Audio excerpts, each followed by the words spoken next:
اینجا یکی از اولین سازه‌های مسکونی در بخش تاریخی برج وینیپگه. آدمای معروفی اینجا زندگی میکردن؟ نه.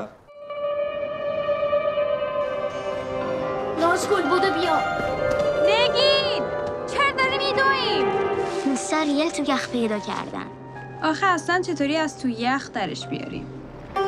Alors, on me dit que ta dernière journée ici, c'est ça? Billet pour Winnipeg, s'il vous plaît.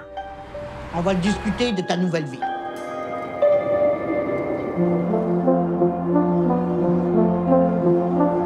J'aimerais des somnifères, s'il vous plaît. La vie vaut la peine d'être vécue, monsieur.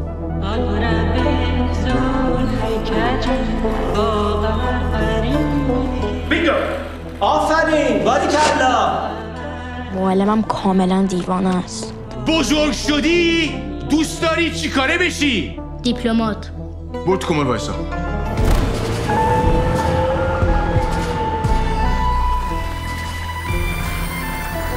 برو آروم بیدارش کن.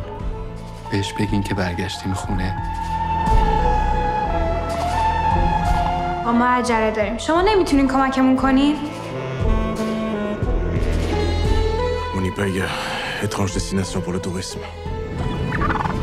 T'as-tu des chaises? J'en ai. T'as-tu des étagères? J'en ai. T'as-tu des divans? J'en ai. من مسعودم. خیلی خوشوقتم. من به اون آقاها اعتماد ندارم. بچه‌ها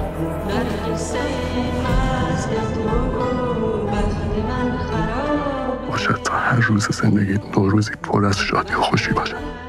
همون جوری که رودخونه اسینوبوین میپیونده به رود قرمز، ما هم همه به هم وصلیم آقا.